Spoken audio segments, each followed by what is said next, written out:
on va essayer de trouver la ligne logique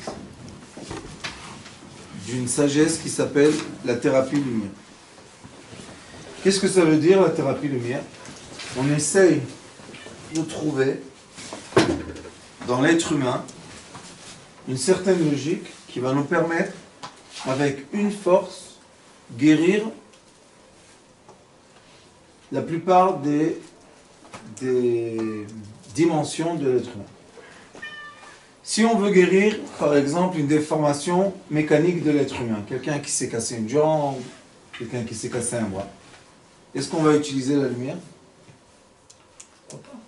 Non. On va prendre la personne dans le plâtre, on va utiliser la médecine normale. Pourquoi? Parce que la médecine mécanique doit régler les problèmes mécaniques. On a un problème avec une personne qui s'est fait du mal dans une des, ça s'appelle en hébreu les liquides, les chot, un des liquides de notre corps, qui sont les organes à mon avis. Et si une personne a un problème dans un de ces organes, est-ce qu'on va utiliser la médecine lumière? Qu'est-ce qu'on va faire? On va utiliser la biochimie. On va voir quel est le problème biochimique. On va donner la réponse chimique et tout va s'arranger. Après, une personne, et ça s'appelle dans l'étude du Ari Akadosh, dans la structure de l'âme, ça s'appelle la vitalité du solide. C'est ce qu'on a dit tout à l'heure, ce qui est mécanique. Et après, il y a la vitalité du végétaux. Tout ce qui pousse dans l'être humain. Tout ce qui est liquide, tout ce qui dépend des liquides, on va réussir à arranger avec la biochimie, ou les plantes, ou les remèdes des grands-mères, ou les soupes. Et ça s'appelle la médecine qu'on a l'habitude, médecine ancienne de nos grands-parents et nos parents. Après, l'être humain a encore une déformation. Quelle déformation? Il a une déformation d'un comportement.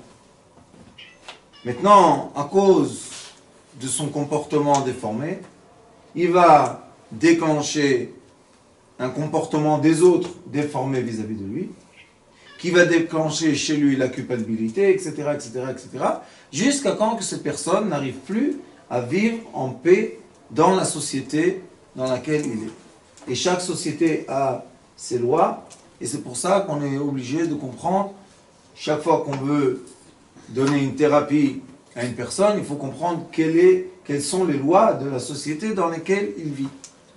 Et là, il y a des endroits où un certain comportement est déplacé complètement, et dans d'autres, c'est normal, il n'y a aucun problème. C'est comme ça. Donc on ne va pas guérir quelqu'un que dans sa société tout va bien, on va dire qu'il est déplacé. C'est pour ça que maintenant rentre un nouveau aspect dans l'être humain, que cet aspect-là, c'est l'aspect spirituel, qui va déformer le liquide, qui va déformer à la fin, qui peut déformer à la fin, de quoi? Le solide. Donc j'ai l'air, le liquide, le solide. J'ai la vitalité du solide, la vitalité des plantes, et la vitalité qui s'appelle la vitalité animale. Le Ari Akadosh dit que la vitalité du solide et la vitalité des plantes, ce sont des vitalités naturelles. On peut les mesurer, on peut les transformer, on peut appliquer des forces dessus, et on sait quel sera le résultat. Mais il y a deux vitalités chez l'être humain qui ne sont pas naturelles. C'est la vitalité bestiale, c'est l'adolescence d'un être humain, et comme j'ai dit déjà aujourd'hui, le débat qu'il y a dans l'être humain entre ma moralité et mes envies, mes désirs. Il y a des désirs qui sont moraux, et il y a des désirs, chacun doit avouer, on ne va pas faire maintenant sondage des désirs, mais il y a des désirs que la personne se dit, oh j'aimerais bien, mais ça ne se fait pas. Je voudrais, mais non, je ne peux pas. Ça, c'est un débat. C'est comme on prend un volant, et d'un côté je tire à droite, c'est mes désirs physiques, l'autre côté je tire à gauche, c'est la moralité, Et maintenant, je dois être capable de tenir le volant tout droit, parce qu'à la fin des vitalités, il existe une force dans l'être humain qui s'appelle la volonté, Ratzon. Et la volonté, en hébreu, c'est aussi les lettres, Ratzon, Tzinor. C'est aussi un tuyau. Ça veut dire que quand j'arrive à mettre en équilibre mes désirs et ma moralité, je peux avancer dans ma vie.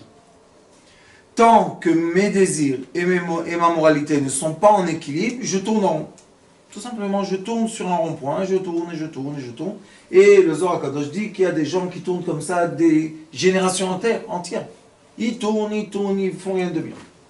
Après cette moralité-là, j'ai l'aspect de la pensée de l'être humain.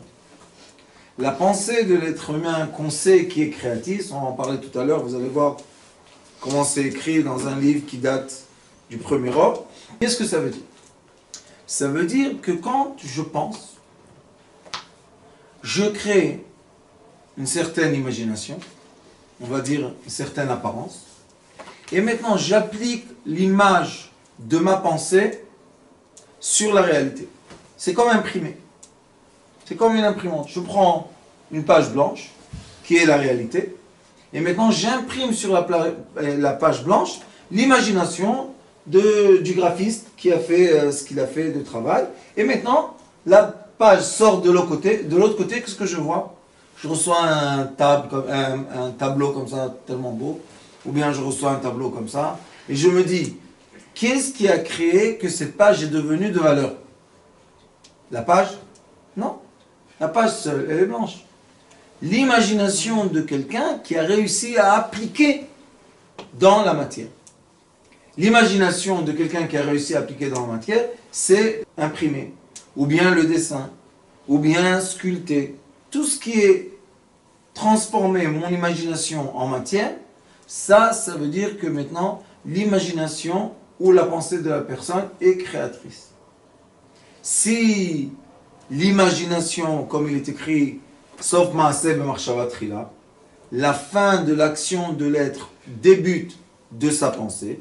Si la pensée, malheureusement, est pas en équilibre, l'être humain peut être très cruel. Et on en voit toutes les générations. C'est pas une nouveauté. Et dans toutes les générations, on va trouver quelqu'un qui est très cruel. Pourquoi? Parce que ça met l'humanité en équilibre. Quand on voit la cruauté d'une certaine personne, on se réveille. On a un réveil on se dit, faites attention, on va trop loin dans certains aspects, et hop, on recule. Pourquoi? Pour mettre en équilibre la force de l'être humain, qui est quoi? Ma pensée est créatrice. Si la pensée est créatrice, maintenant on va poser une question. Comment on appelle la pensée? La pensée, c'est le quatrième dimension de l'existence. Il y a le solide, le liquide, le gaz et la lumière. Donc la pensée est obligatoirement une lumière. Maintenant, on se pose des questions. Quelles sont les questions importantes? Comment l'être humain reçoit ses pensées? Est-ce que la pensée de l'être humain est quelque chose qui est un travail interne, ou la pensée de l'être humain est un flash qu'il reçoit dans sa tête, qui le déclenche à dire, voilà, je vais faire ça. Pourquoi tu fais ça? Explique-moi comment tu es arrivé à cette pensée. Est-ce que les gens arrivent à expliquer? Non. Il y a des fois qu'on dit, attendez, il y a un problème, cherchons une solution. Et maintenant, tous autour de la table, pensent, et ils disent, voilà, si on va faire ça et ça et ça, voilà la solution. Ça, c'est la pensée de l'être humain. Ma pensée interne. J'ai pris tout ce que je sais jusqu'à maintenant, j'ai assaisonné la salade, j'ai coupé les agréments, et à la fin, j'ai reçu une très belle salade. Qui a fait ça? Ma propre pensée. Mais des fois, quand j'ai des idées, d'où ils viennent? De plus haut. Est-ce que mes idées viennent de moi? Je ne crois pas. Moi, je crois pas. Il y a dans ça deux réponses. Quelles sont les deux réponses? Nous avons des moments dans la vie qui sont forcés, je reçois tout d'un coup une pensée dans ma tête qui va déclencher un certain processus qui va m'emmener ici. On ne sait pas pourquoi on est là. Et il y a des moments dans la vie qu'on pense de nous-mêmes. On a un problème, et maintenant, on fait sortir de nous-mêmes, quoi? La pensée créative qui va nous donner la solution pour ce problème. Ça s'appelle en hébreu la volonté et le libre arbitre. Ça vient du mental, c'est le mental. Oui, mais dans le mental aussi, vous avez la volonté et le libre arbitre. Qu'est-ce que ça veut dire? Il y a des moments dans ma vie que c'est moi qui dois donner des solutions à certains problèmes. Et il y a des moments dans ma vie que je reçois les solutions à certains problèmes. Ou bien, il y a des moments dans ma vie que je reçois des idées, on va en parler d'où ils viennent, mais premièrement, il faut comprendre que je reçois de certaines idées qui vont me donc déclencher à la pensée, à la parole, à l'action. Et il y a des fois que c'est moi qui dois penser. Où on va ce soir? On veut sortir. Où on sort? On va au théâtre. Non, on était au théâtre. On va au cinéma. On va avec ces jeunes là au cinéma, ces films d'aujourd'hui. On va rester à la maison. Mais non, on veut faire quand même un petit restaurant. Mais ça fait rien, on va commander, il fait froid dehors. Vous connaissez ces soirées là qu'on tourne au rond, on tourne. Après il est minuit, bon, on va dormir. Et il y a des soirées, le mari vient à la maison, il est fatigué du travail. Mais sa femme, elle lui dit, mon chéri, on sort. Est-ce qu'il va commencer à lui dire, non, je suis fatigué, j'ai pas la force, etc. Elle dit, on sort. D'où il a la force de sortir? Parce que sa femme, il était étonné de la rencontrer comme il a rencontré l'enfant. Ça, ce sont des moments qu'on reçoit des lumières. Et c'est pour ça que l'être humain, il a des phases dans sa vie qu'il est connecté à l'infini. Il a des phases dans sa vie qu'il est connecté au fini. Les phases dans sa vie qui s'appellent connectées à l'infini, c'est Ruach. Ça s'appelle Ruach, l'esprit, le vent. Et les moments qu'il est connecté au fini, ça s'appelle Chomer. Chomer, c'est la matière. Et en hébreu, la différence entre ces deux mots, vous savez qu'en hébreu, on met les lettres séparées. Donc les lettres séparées, Ruach, c'est un Reish, un Vav et un Chet. Et Chomer, c'est un Chet, un Vav, un Mem et un Reish. Ça veut dire qu'on a 3 lettres les mêmes et une lettre différente. C'est qui la lettre différente? Le Mem. Le Mem, c'est quoi? Le Mem, on écrit un Chaf et un Vav, comme ça. Et le Chaf et le Vav, c'est 20 et 6, c'est 26. C'est quoi? Le nom de Dieu. On a des fois seulement l'esprit, et des fois on a l'esprit dans la matière.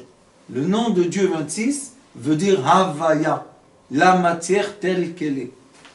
Et on doit mettre de l'esprit dans la matière pour faire vivre la matière. Et la question est, d'où vient cet esprit? D'accord? C'est la question. Alors, si on arrive à donner une bonne réponse logique qu'on peut aussi mesurer, on a eu une des clés qui nous permet à chaque instant de notre vie connecter la matière à l'antimatière ou bien la matière à la lumière. Et si j'ai réussi à régénérer la matière par de la lumière, j'ai créé un nouveau cycle de vie et c'est comme ça que les arbres se renouvelent, c'est comme ça que les animaux se renouvelent, c'est comme ça que les êtres humains se renouvelent aussi. Tout le monde entier, quand on regarde l'atome, on va en parler quelques minutes pour comprendre ce qui est écrit ici. Quand on regarde l'atome, on voit que l'atome est composé de 2 éléments généraux. Nous avons le noyau de l'atome qui est un proton et un neutron, que jamais sont en fusion. Ils sont toujours un à côté de l'autre. Ils se touchent seulement, mais ils ne sont pas en fusion. Et nous avons autour du noyau un électron qui est en fusion avec le photon.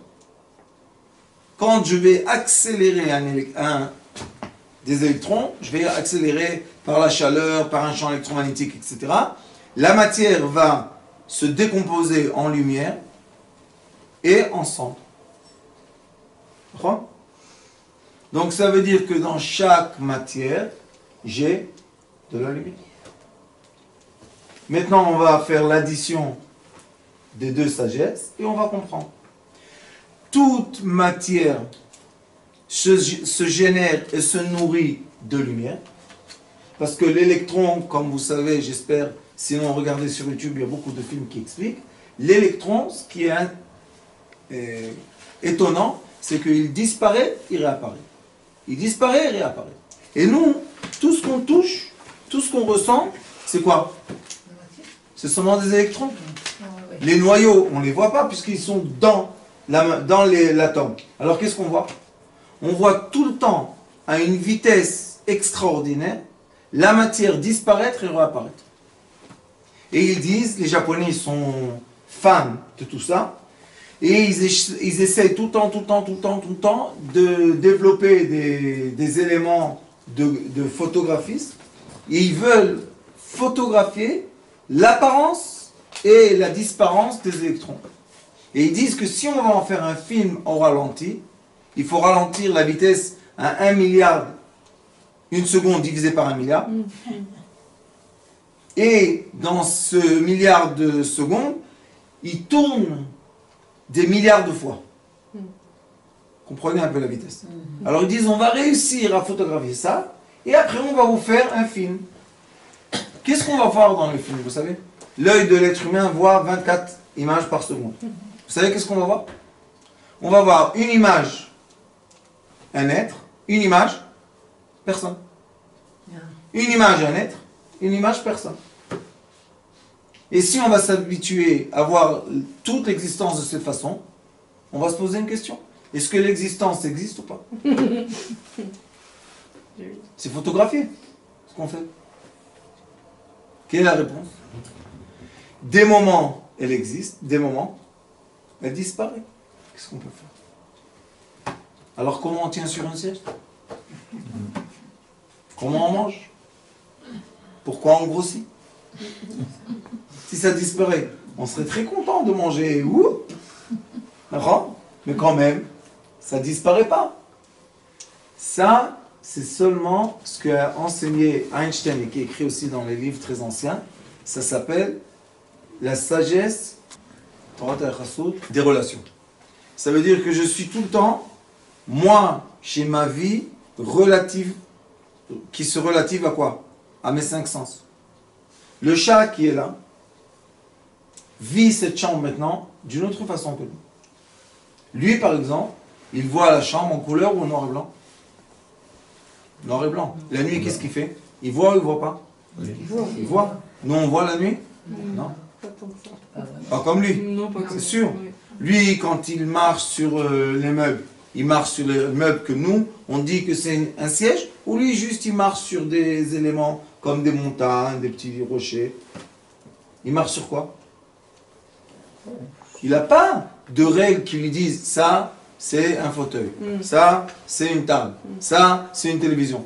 Il ne vit pas comme ça, puisqu'on ne lui a pas enseigné de comprendre la réalité comme il la comprend. Ça veut dire qu'on a autour de nous énormément d'existences qui ne vivent pas la fréquence de l'être. Comme par exemple les anges, ou bien les démons. Ils ne sont pas à la fréquence de l'être. Ils sont à une autre fréquence. Est-ce qu'ils vivent avec nous? Oui. Qu'est-ce qu'on a dans notre corps, vous savez? Un ange et un démon. L'ange, c'est le bon penchant, et le démon, mauvais penchant. Est-ce qu'ils sont à notre vitesse? Non. Est-ce qu'on peut les battre? Ils ne sont pas à notre vitesse. Je veux l'attraper. Je l'ai attrapé? Non. Je veux l'attraper avec l'esprit. J'arrive? Oui. Quelqu'un me dit vole. Je dis non, je ne vole pas. Vole! Vole! Je ne vole pas. Personne ne te voit. Je ne vole pas. Mais vole! Et va-t'en! Je ne vole pas. Pourquoi tu veux que je vole? Un autre, on lui dit ne vole pas. Il prend. On t'a dit de ne pas voler. Un autre. Mais elle a dévoilé ses secrets. Un autre. À la sortie de la FNAC, on lui dit, viens monsieur, qu'est-ce qu'il y a? Venez un instant avec nous. Chut, télévision, qu'est-ce que vous avez fait là? Pourquoi vous avez pris ce qui vous appartient pas? Ah non, non, non, pas du tout. J'ai vu que c'était là, c'est tout. Moi je voulais rendre ça à quelqu'un qui est sorti. J'ai pas pris pour moi. Il vit dans un rêve. Pourquoi? Il dit tout ce qui n'est pas affiché, attrapé avec, comment dire, avec un anneau à une table, ça veut dire que free, on peut le prendre. Mais tout ce qui est attrapé, ça je comprends qu'on ne peut pas prendre. L'autre, on le dit, monsieur, vous étiez à côté d'une table, tout était ouvert, pourquoi vous n'avez rien pris? Ma moralité, le mauvais penchant, qui est un démon, a réussi à commander son corps, et son être aussi. Et l'autre, le bon penchant, a réussi à l'éviter de faire quelque chose qui n'est pas moral. Aux yeux de qui? Si dans cette FNAC il y a un chat, il comprend qu'on a volé quelque chose? Non. S'il y a un homme de sécurité, oui. Comme une fois j'ai dit à quelqu'un, je lui ai dit, tu sais, tout est relatif. Il m'a dit, qu'est-ce que ça veut dire? Je lui ai dit, aujourd'hui, dans notre monde moderne, on a ce petit appareil très intelligent qui nous montre des films. D'accord? Et on peut faire même Skype et Skype Live et énormément de choses. Maintenant, je prends ce petit appareil avec moi et je vais dans une tribu primitive qui n'a jamais connu l'électricité. Je ne parle pas d'appareil. Et je prends quelqu'un à la rivière. Je lui dis, regarde-toi dans l'eau. C'est qui? Bouge. Il regarde, il dit, c'est moi. Tu vois bien l'image? Oui. Regarde bien, bien, bien. Tiens, lève-toi. On prend l'appareil, on le filme. Et on lui dit, regarde, je t'ai rentré dans mon appareil. Il s'affole. On tourne l'appareil, on lui montre la vidéo. Qu'est-ce qu'il croit? Qu'il est dans l'appareil ou pas? Il va dire, tu vas voler mon âme. Qu'est-ce qu'il pense? Que j'ai volé son identité.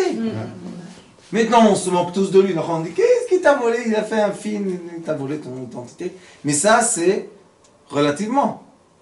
Et les gens qui sont à NASA et qui voient de la Lune ce qui se passe sur Terre, nous, pour eux, on est des primitifs.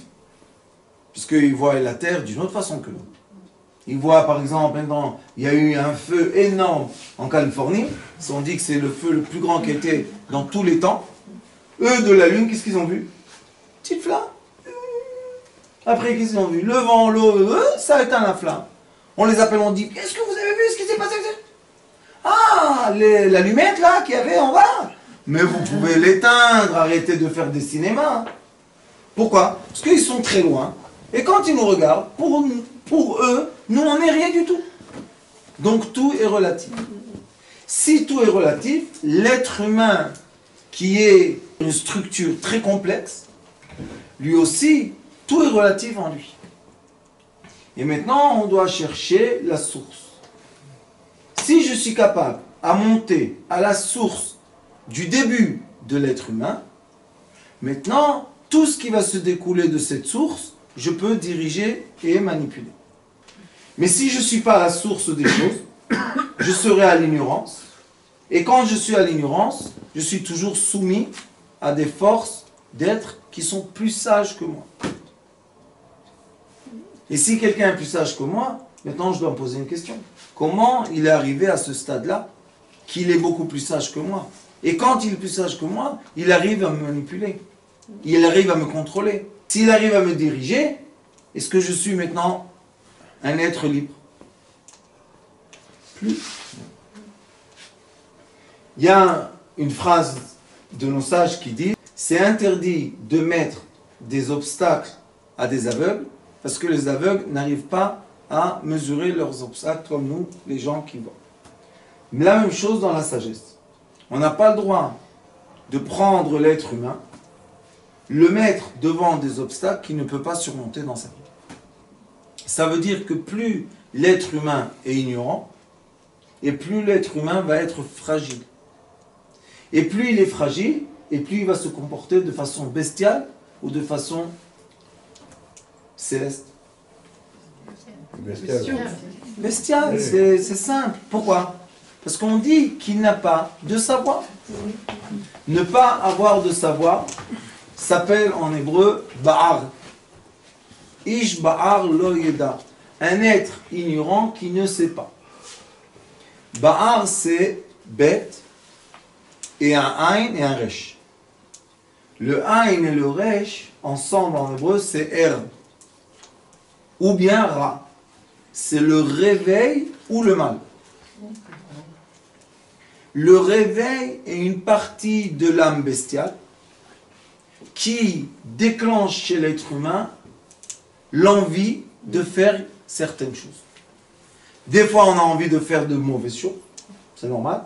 Et des fois, on a envie de faire de bonnes choses, c'est aussi normal.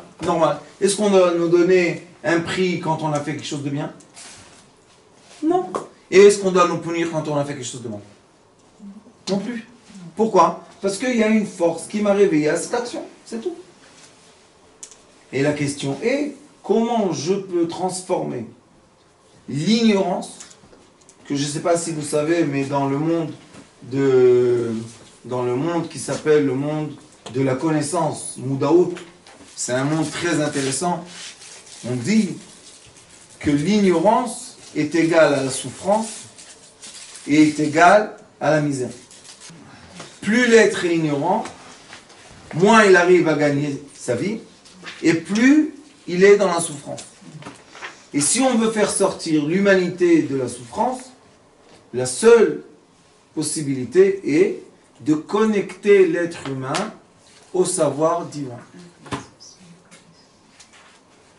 C'est quoi le savoir divin? Ça s'appelle Yud. Yud, un point. Un point de lumière qui est inclus 10 points. C'est pour ça qu'on l'appelle Yud 10. C'est un point, on écrit Yud un point, et ça s'appelle Nekuda Klulam Yeser. C'est un point, et comme on l'appelle 10, ça veut dire qu'il a 10 attributs dans lui. Et les 10 attributs, c'est l'entier. Oui, il n'y a pas plus que 10. Vous n'avez jamais posé la question? Non. Pourquoi dans toutes les langues? 1, 2, 3, 4, 5, 6, 7, 8, 9, 10. C'est quoi 10? C'est pas 10. C'est 0, 1, 2, 3, 4, 5, 6, 7, 8, 9, 0, 2. Donc on est tout le temps en train de remplir des sphères pour avancer. C'est quoi remplir une sphère? Ça s'appelle Yud. Maintenant on prend cette lettre Yud qui est un point et on l'ajoute au mot méchant et réveil. Méchant en hébreu c'est Ra. Si on met dans le Reish, dans l'autre côté un Yud, on reçoit la lettre Daled. La lettre Daled, avec la lettre Ain, nous donne deux significations.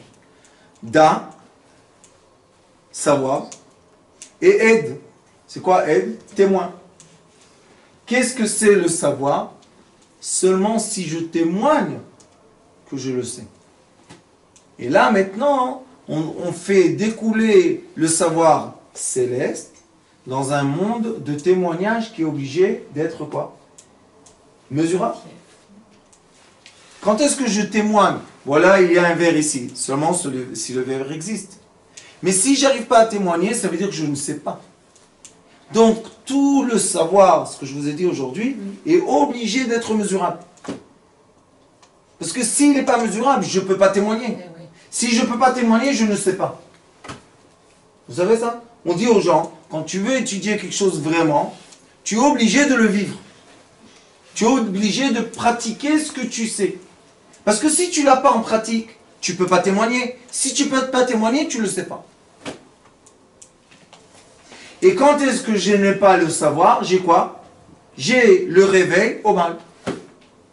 Alors maintenant, on va dire, d'après ça, si une personne étudie les sciences mesurables, il a le témoignage dans le laboratoire, ou bien dans les champs, ou bien avec les animaux, ou bien avec les êtres humains, il a un témoignage. J'étais à l'accouchement d'un bébé, je vous dis que ça sort de là. D'où tu sais? Qui t'a dit? D'où tu inventes ça?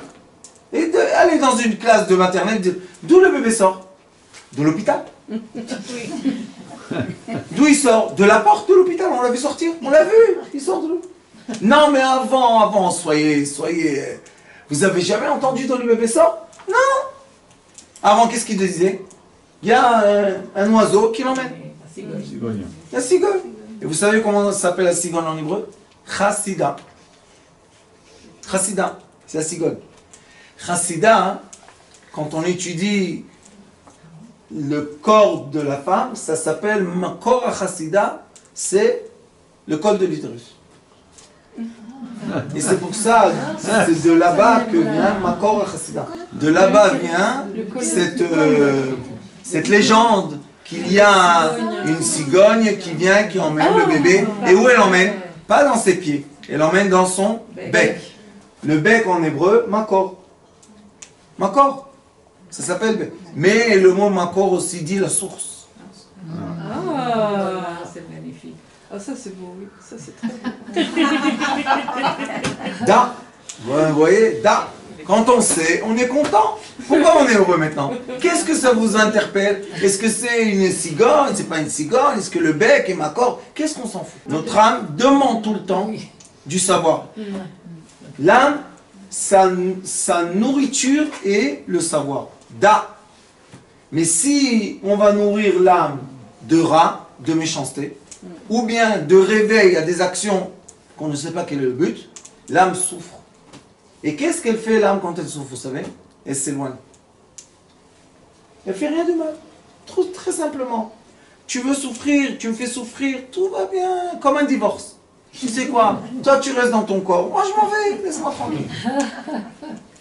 Elle s'éloigne vraiment. Non, il y a toujours payé les, comment ça s'appelle, tous les mois, et les accords de divorce, etc.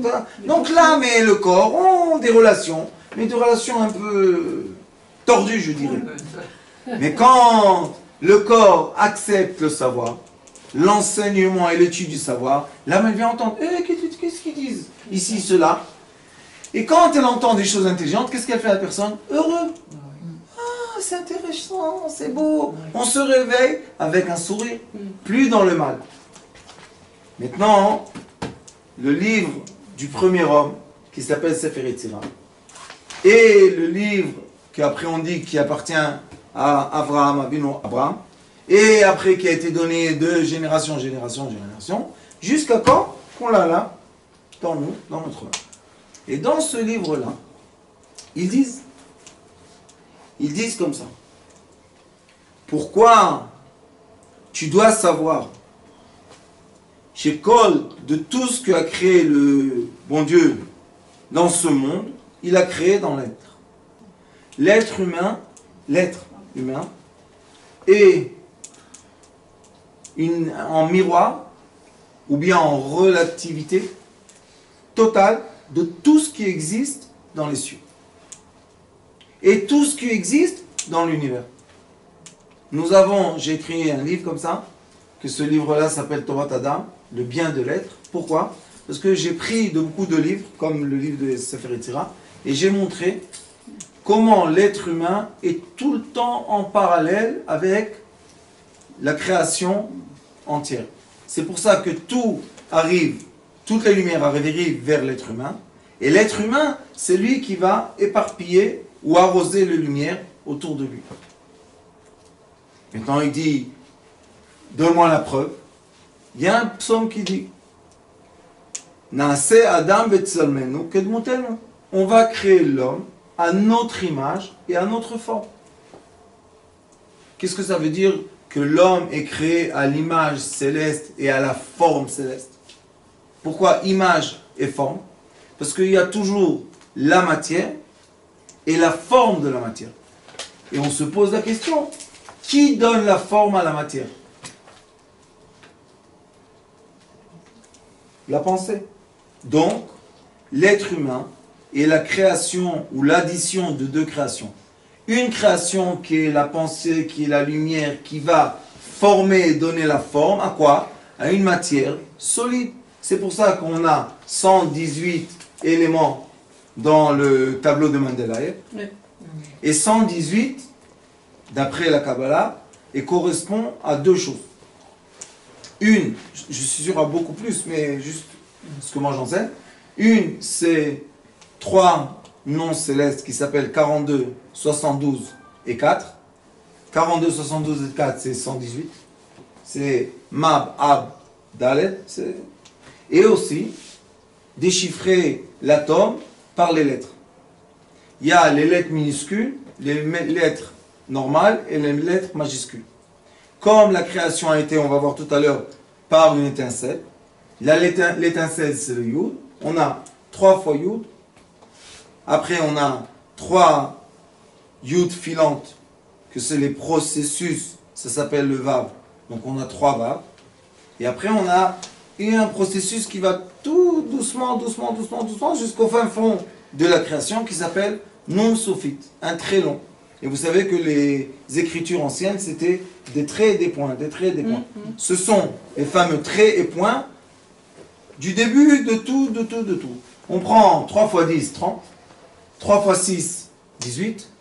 Et Nun Sofit, c'est 700 moins 0, c'est 70. Ça fait en tout 118. C'est un hasard. Donc, l'être humain a le code de la création, qui est quoi? Des étincelles de lumière, des étoiles filantes et des lumières qui pénètrent ce monde-là. Si on sort de la maison et on va dans le jardin dans une période qu'on peut rester dehors sans s'envoler comme une feuille, pour comprendre qu'on n'est rien du tout. C'est pour ça qu'il est là-dedans. Et on va regarder le ciel dans une nuit qui n'a pas de lune. Qu'est-ce qu'on va voir? On va voir que les étoiles brillent à beaucoup de couleurs. Ils n'ont pas une couleur blanche. Il y a du blanc, il y a du rouge, il y a du vert, il y a du bleu. Il y a certaines couleurs. Et on va voir des étoiles filantes. Des traits. Si on va regarder le cerveau de l'être humain, on va faire un IRM. Qu'est-ce qu'on va voir? Les neurones qui s'allument et des traits de lumière. On voit des fois des étincelles partout, et des fois on voit des traits. Et ça va tellement vite qu'on n'arrive pas à capter. Mais il y a des photographes, des appareils qui ont photographié tout ça. Il y a, vous connaissez sûrement un appareil qui s'appelle neurofeedback, vous avez entendu parler? Il mesure le champ électrique ou électromagnétique de 2 hémisphères et il compare entre eux, et on a en face de nous un tableau, et dans ce tableau-là, c'est un ordinateur qui nous montre dans quelle vitesse du cerveau on est actif à ce moment-là. Il y a 5 vitesses du cerveau, vous connaissez? Epsilon, alpha, gamma, alpha, beta, gamma, theta, que c'est 0,4 à 4 Hz, 4 à 8 Hz, 8 à 12 Hz, et de 12 à 30 Hz. Ce sont les vitesses du cerveau. Maintenant, ces vitesses-là nous disent, on peut les mesurer et dire dans quelle période de la journée l'être humain existe. Si c'est de 30 à 60 ou de 12 à 30, on est très éveillé. Et plus ça descend, et plus on plonge dans un sommeil profond. Mais il y a la 5e vitesse qui est epsilon. Epsilon, c'est moins 0,4 Hz. Et ils disent que quand la personne est méditative, quand elle arrive à être clairvoyante, sortir du corps, dans cette fréquence-là, les personnes sont. Donc je peux faire maintenant l'addition, de dire, il y a des lettres qui sont des étincelles, c'est le Yud, un point. Il y a des lettres qui sont des traits, c'est un Vav. Et un trait long, que c'est un Nun. Il y a dans le ciel des étincelles, des Yud. Il y a des étoiles filantes, des Vav. Et il y a les lumières qui descendent jusqu'à ce monde-là, que c'est des Nun. Dans mon cerveau, je vois des fois des neurones s'allumer, n'importe où. Des fois, j'ai des traits, j'ai un circuit de messages de neuron en neuron par synapse qui passent. Et des fois, j'ai des longs circuits, des fois, j'ai des courts circuits. Donc, encore une fois, j'ai dans mon cerveau le Yud, le Vav et le Nun. Si je prends tout l'alphabet hébraïque, toutes les lettres sont composées de points et de traits. Toutes les lettres hébraïques. 22 lettres, tous des points et des traits. Alors maintenant, j'ai des lettres qui sont les racines d'une langue. J'ai des lumières cérébrales qui sont à la racine des messages du cerveau. Donc on a un vocabulaire, ou bien on va dire une langue entière, qui est mesurable, qui nous permet l'accès à l'être humain spirituel et l'être humain de matière. Vous comprenez? Ça, c'est un déroulement logique. C'est un déroulement qu'on peut mesurer. C'est un déroulement qu'on peut tester. Et comme on peut le tester dans la matière, c'est un déroulement qui est vrai et existant. Si on ne peut pas le tester dans la matière, c'est un mensonge. Pourquoi? Si je viens aujourd'hui et je vous raconte une histoire d'une certaine philosophie que j'ai inventée, et que personne ne peut mesurer cette philosophie, sauf moi, sur Terre, c'est de la vérité ou du mensonge? C'est peut-être d'abord une vérité. C'est votre vérité à vous. Voilà, C'est un mensonge. Oui, ça peut être votre vérité. Je vais vous dire pourquoi. Parce que la vérité est, par obligation, doit être mesurable et on est obligé d'être capable de la transmettre. Si on ne transmet pas une vérité, c'est un mensonge. Alors toutes les philosophies et tout sont des mensonges. Tant qu'on ne les a pas transformées en matière. Et le problème c'est que quand des êtres humains entiers vont après une philosophie qui n'a pas été prouvée. Et là, après 2 générations, on se réveille. Ah, comment on était bête. On n'était pas bête, on n'a tout simplement pas mesuré. Si on aurait dit à la philosophie, il n'y a pas de problème, tu es philosophe, oui, viens avec moi. Où? On va dans la science physique. Et maintenant, trouve-nous des processus qui mesurent et qui te prouvent ce que tu dis. Il n'y a pas de problème. Mais on ne peut pas prouver. Croyez-moi. Pourquoi qu'on te croit?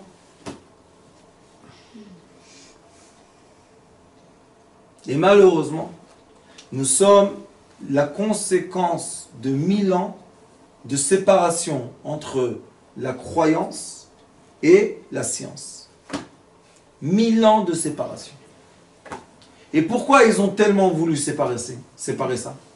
Parce que quand une personne peut expliquer ce qu'il est, il est libre arbitre. Et quand il ne peut rien expliquer, et on lui oblige d'avoir la foi de quelque chose, c'est un esclave. Quelqu'un vient lui dire, toi, tu es un traître. Qu'est-ce que j'ai fait? Traître! On lui vole sa maison, sa voiture, son argent.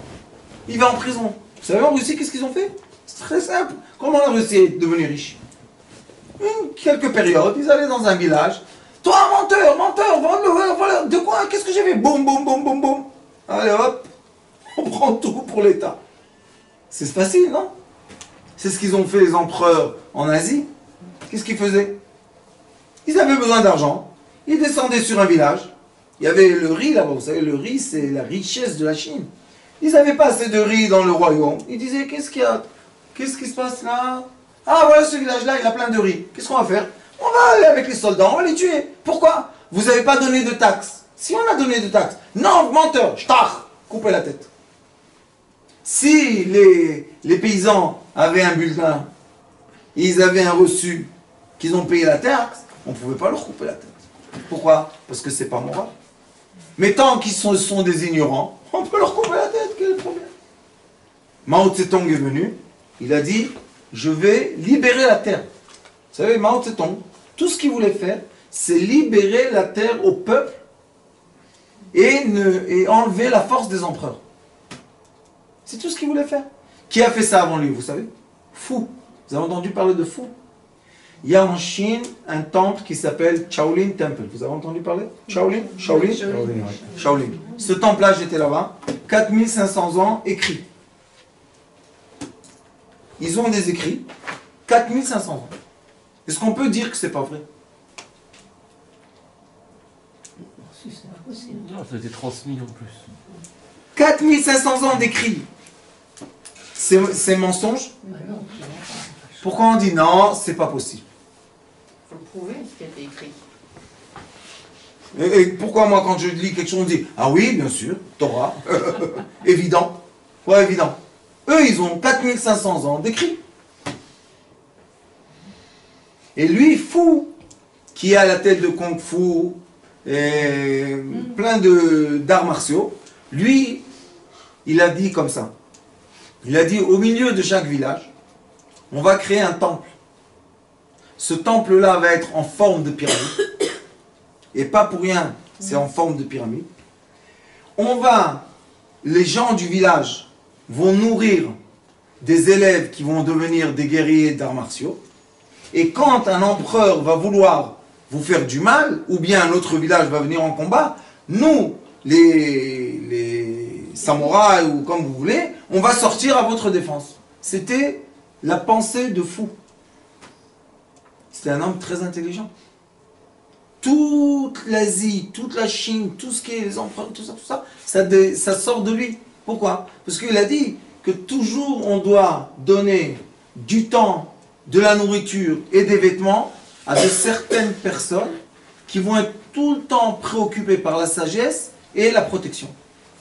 Parce que c'est impossible de demander aux gens qui travaillent dur dans les champs aussi être chef en arts martiaux, très intelligent, etc., etc. Et comment on fait? Il y a 24 heures sur... Il n'y a pas plus que 24 heures. Alors il a dit, on va faire une règle entre nous. Vous allez nous nourrir, nous loger, et vous nous donnez les habits. Et nous, on va vous donner la sagesse et la défense. Ce fou-là, il avait des élèves. Et il a dit, celui qui va arriver au sommet du palais, qu'il faut faire des sauts extraordinaires, il y a là-bas le secret de la vie.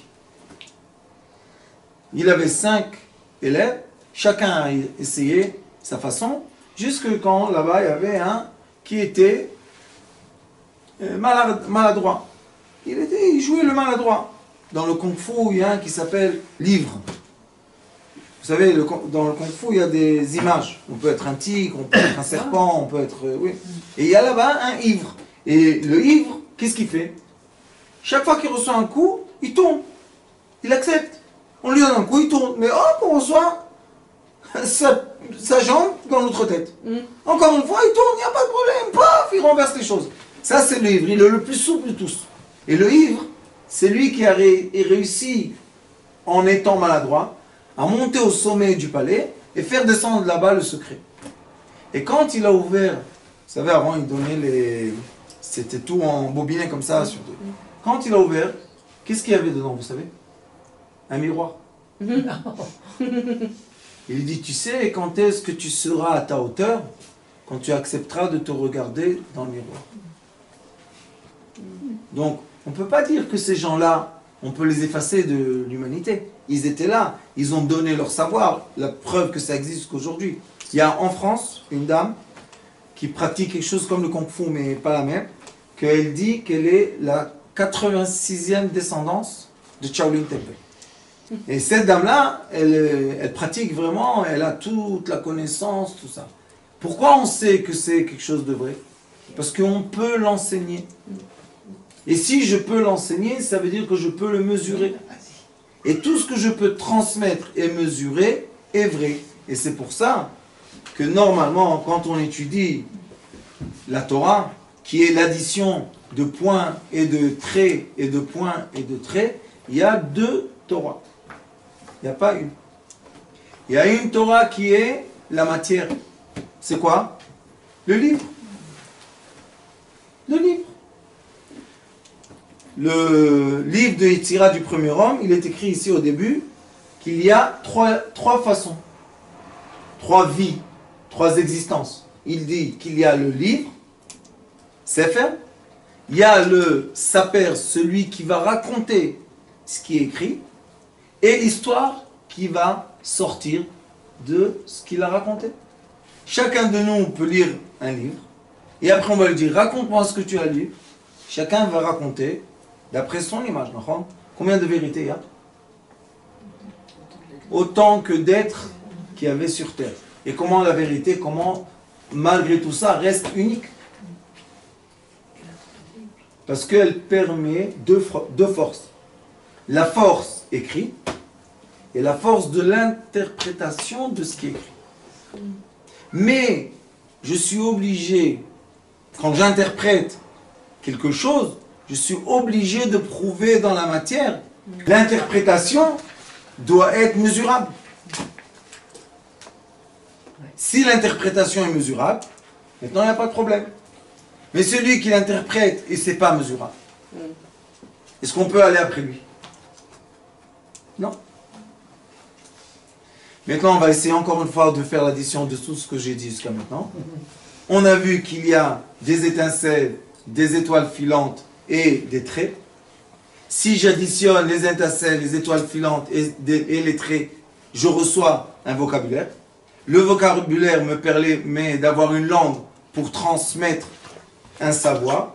Si le savoir que j'ai transmis est mesurable, tout l'enchaînement est de vérité. Si j'arrive pas à prouver tout dans la matière, ce n'est pas de vérité. Et c'est pour ça qu'il y a eu beaucoup de sages pendant les générations qui ont dit, si je vais prouver dans la matière ce qui est dit spirituellement, cette sagesse va être éternelle. Mais si je ne peux pas prouver dans la matière ce que je dis, cette sagesse ne tiendra pas. Et c'est pour ça que maintenant on a un très grand débat entre deux forces essentielles. Quelles sont les forces? On a les électrons qui bougent par la force artificielle de l'être humain qui s'appelle l'électricité. Et nous avons les électrons qui bougent par la force naturelle du soleil, des étoiles, des lumières. Les forces artificielles électriques vont au sens contraire de la montre. Et les forces naturelles vont dans le sens de la montre. C'est pour ça la main. Exactement. Le soleil nous donne le cycle. Il s'élève à l'est, il va au sud et il se couche à l'ouest. Donc, ça c'est la nature. Maintenant, quelqu'un va venir, va vous dire, mais de quoi vous parlez? J'ai vu le soleil dans le nord. Vous ne l'avez pas vu dans le nord? On va lui dire, comment vous l'avez vu dans le nord? Mais je l'ai vu dans le nord. Maintenant, question. Disons qu'il a vu quelque chose dans le nord et ça a disparu. Maintenant, il devient quoi? Ou un fou, ou un prophète. Parce qu'il a vu quelque chose qui n'existe pas dans la nature. Prouve-moi ce que tu as vu. Tu es obligé d'avoir des témoins. S'il y a des gens avec toi qui ont témoigné, qui ont vu ce que tu as vu, et ils peuvent expliquer dans la matière ce qu'ils ont vu, c'est une vérité. Mais sinon, qu'est-ce qu'on fait avec ça? Il y a des gens illuminés qui se lèvent le matin, ils voient des choses, ils ont parlé avec des anges, ils ont parlé avec des entités. Il y a aujourd'hui, je ne sais pas si vous avez ça en France, mais il y a des bibliothèques entières. De gens, moi j'ai parlé avec Abraham, moi j'ai parlé avec Moshe, mais Moïse, ils parlent avec tout le monde. Sauf que quand on lit dedans, qu'est-ce qu'ils disent? Ça ne correspond pas tellement à ce qui est écrit. Ça ne correspond pas. Alors qu'est-ce qu'on fait avec ça? Et ça se vend des millions d'exemplaires. Et les gens lisent, ils disent, peut-être on a tort. Peut-être l'ancien est faux et le nouveau est vrai. Sauf qu'on a besoin de témoins. Et comme quand les gens sont illuminés, n'ont aucun témoignage à leur fantaisie, qu'est-ce qu'on fait avec ça? Et vous savez que c'est une bibliothèque qui devient de plus en plus grande. Et un jour, quand il y aura 1 million de livres, qu'est-ce qu'on va dire tous? Mais c'est de la science. Regardez, 1 million de livres ont été écrits. Quoi? C'est pas une vérité. Tout le monde est faux. Vous connaissez les gens qui disent, quoi, tout le monde ont eu faux? Oui. C'est un problème, 1 million de personnes qui disent n'importe quoi. On est 7 milliards sur Terre, 1 million, c'est pas bon. Sauf qu'ils doivent prouver dans la matière ce qu'ils disent. Alors cette étincelle, ce Yud-là, qui est au début de toute la création, lui, on peut le mesurer. Et lui, on peut le suivre. Et quand on le suit et on le mesure, on reçoit un vocabulaire. On reçoit un langage qui connecte les êtres humains entre eux. Et quand tout le monde, on dit maison, et on parle de ça, même si quelqu'un vient en anglais, il dit house, il parle de ça. Ou bien il dit home, il parle de ça. Ou bien il dit casa, il parle de ça. D'accord? Chacun dit la même chose. On a un autre langage, comment le prononcer, mais on parle tous de la même chose. Donc on est tous sur la même base d'enseignement. Et c'est pour ça que l'être humain est obligé, à mon avis, de chercher les sources de tous les savoirs. Et la source de tous les savoirs, ce sont des étincelles, des traits et des points. Et ça nous permet de créer des éléments électromagnétiques comme je vous ai montré aujourd'hui. Ça nous permet de créer un langage qu'on peut tous mesurer. Ça nous permet de créer on n'a pas le droit de dire d'après la loi, alors on va dire une thérapie qui peut soigner les gens de A à Z. Et ça soigne les gens de A à Z. On a des milliers, plus que 2 milliers de témoignages, des maladies que les docteurs ont dit c'est impossible de soigner. Mais quand ils ont dit c'est impossible, la personne allait mourir. Et nous on a dit c'est possible, voilà, fais ça et ça et ça. Et les gens sont sortis de problèmes immenses avec des bêtises. Vraiment, des fois je vous dis, c'est honteux, c'est bête. Alors pourquoi on ne m'a pas dit ça? Parce qu'aujourd'hui, malheureusement, je vais vous dire une chose. Les laboratoires de l'être humain sont les hôpitaux. Ils testent. Ils n'arrêtent pas de nous tester. Les gens rentrent en opération, moi je leur dis, faites attention quelle est la période que vous rentrez en opération. Dites pourquoi? Je leur dis, parce que s'il y a les étudiants là-bas, vous êtes un test. Et les gens payent beaucoup aujourd'hui pour que le professeur fasse la chirurgie du début à la fin. Pourquoi? Parce qu'on ne veut pas avoir des éléments perdus dans notre corps, comme des ciseaux, des lingettes, etc. Vous rigolez, ouvrez YouTube, vous allez voir énormément de films sur ça. C'est pas de l'imagination. Quel est le problème? Que tant qu'on est devenu un laboratoire vivant, on fait des essais. Et on progresse. Je ne dis pas que non. Mais combien de gens? Et on peut guérir l'être humain en réglant son vocabulaire.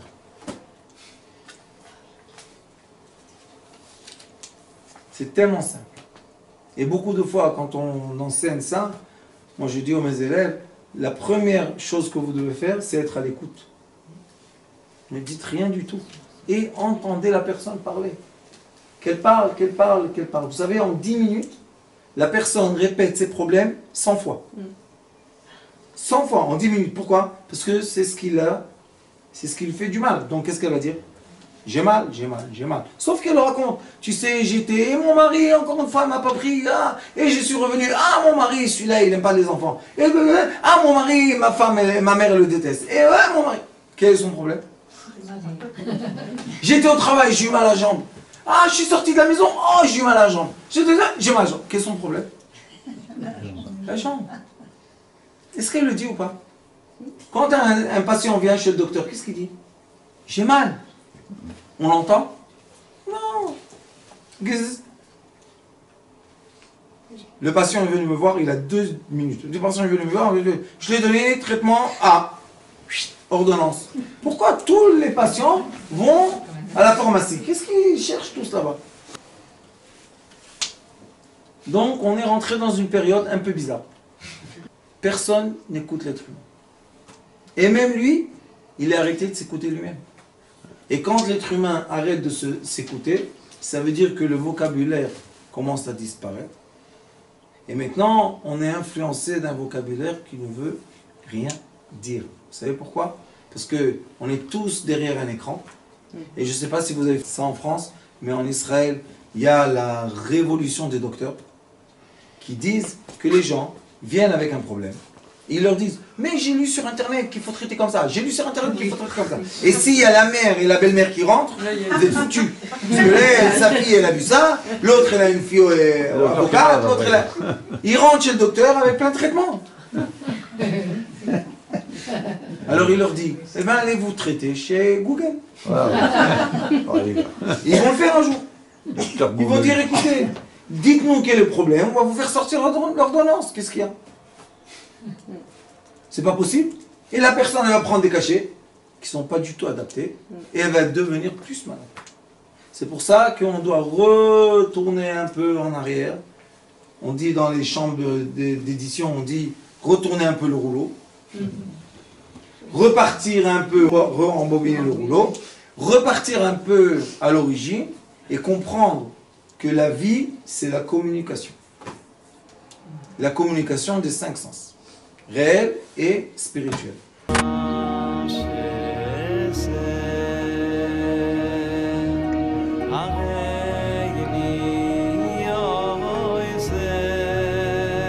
הוא היה אומר לי, בבית שלי יש מלאכים, לא רוצה לצאת מהבית.